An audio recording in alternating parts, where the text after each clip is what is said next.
Hello, and welcome to a special edition of Ethanol Producer Magazine podcast. I am your host, Katie Schroeder, Contributions Editor with EPM. Today I have the pleasure of speaking with Emily Skor, CEO of Growth Energy and this year's keynote speaker for the Fuel Ethanol Workshop.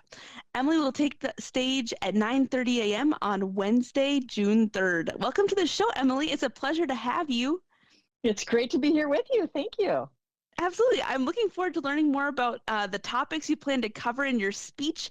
And just to get us started, the first question I have here is, you've been a fixture of the Fuel Ethanol Workshop for 10 years now, and what keeps you coming back?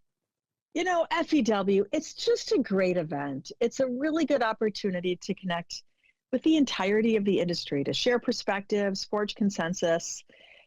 And from where I sit, I will say that unity is so vital to our success. If you look just at the last few months, the last several months, ethanol producers, corn growers, farm groups, even the oil majors are all working together in ways we've never seen before. And the results speak for themselves. We secured our summer waivers for E15. We passed permanent E15 legislation in the House of Representatives. We locked in the strongest RVOs that we have ever seen under the RFS for 2026 and 2027.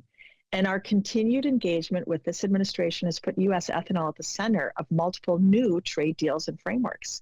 None of that progress, none of those milestones would have been possible without support up and down the value chain. And FEW is an opportunity for us to strengthen those ties.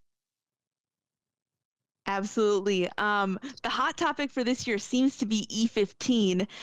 What's the outlook for a legislative fix? I'm optimistic. We have a lot of momentum right now. We've got a very broad coalition from farmers to fuel retailers to consumer advocates. They all rallied behind the House bill, and now we're really taking that fight to the Senate. The message to Congress is simple: don't delay.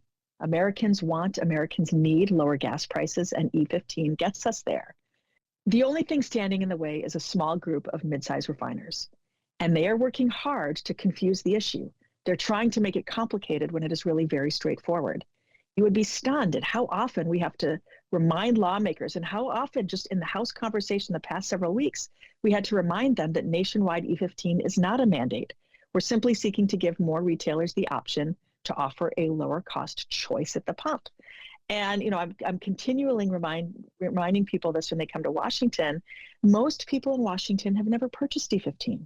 They don't know what that experience looks like. They don't understand intuitively the cost savings. So that's why it's so important. Farm and biofuel stakeholders, we've got to stay engaged. We've got to constantly remind and re-educate leaders about the urgent need for a permanent fix. Practically speaking, we likely need to find a must-pass bill that has to move through House and Senate anyway to attach it to our issue. So it's unlikely at the end of the day to go through Senate standalone. The margins in Congress are really tight to move legislation any other way. The good news, of course, is that we have strong bipartisan support in the Senate, including Majority Leader Thune.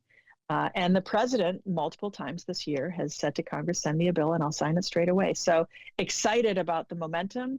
And I know that'll be a topic of a lot of my conversations next week. Yes, that makes a lot of sense. And I'm curious, why is E15 such an urgent priority right now? I actually get asked that question often. Globally, we are seeing a convergence of pressures that make this moment especially urgent. Global conflicts are driving volatility in oil markets. Okay, that's pushing fuel prices higher and creating real uncertainty for American consumers heading into the summer driving season, which is, of course, the busiest driving season. At the same time, drivers are actively looking for more affordable options. This is the conversation every day in Washington right now.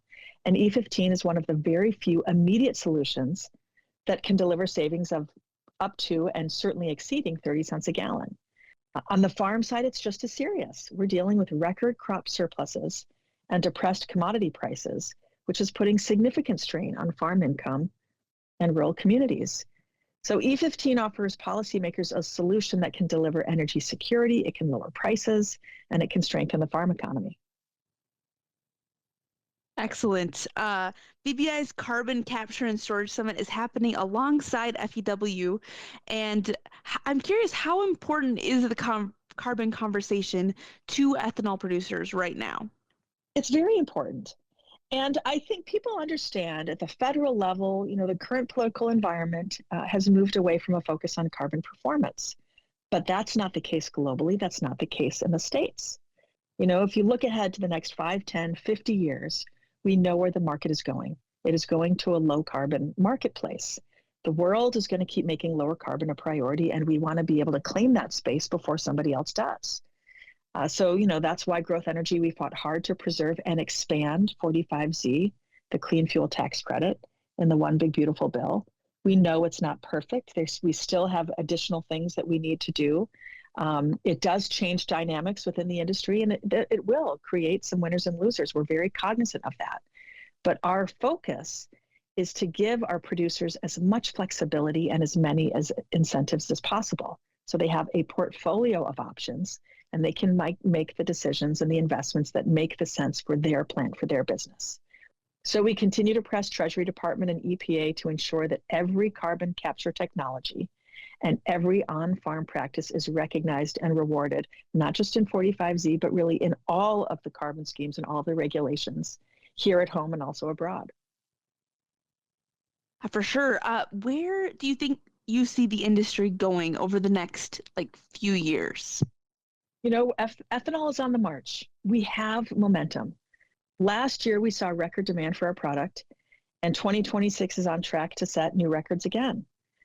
And then that's for on-road. Then we have to introduce our molecule into completely new engines. Maritime markets are especially exciting because the future is already here right now. Relative to sustainable aviation fuel, it takes fewer economic incentives to make the math work. For SAF, you need to stack multiple incentives together to be able to make the economics come into line. That's not the case with maritime. And you don't have to extensively alter the ethanol either to make it work in modern dual fuel vessels. It's drop-in. So it's a little bit, that threshold is a little bit easier to achieve. Just last month, one of the world's largest container shipping companies, Maersk, successfully completed their first ever voyage of a cargo ship powered entirely by ethanol. First, they had a successful trial program for E10, then for a 50-50 blend of ethanol and methanol, and now a 100% ethanol container ship is sailing the seas. And this is maritime, it's about an 85 billion gallon global fuel market, and it's growing. So even if we take 1%, and if 1% of all ships are fueled with ethanol by 2030, the demand growth for our industry would be seismic. So that's just one example of something exciting, I think, that's on the horizon for us. That is very exciting. Thanks for sharing that.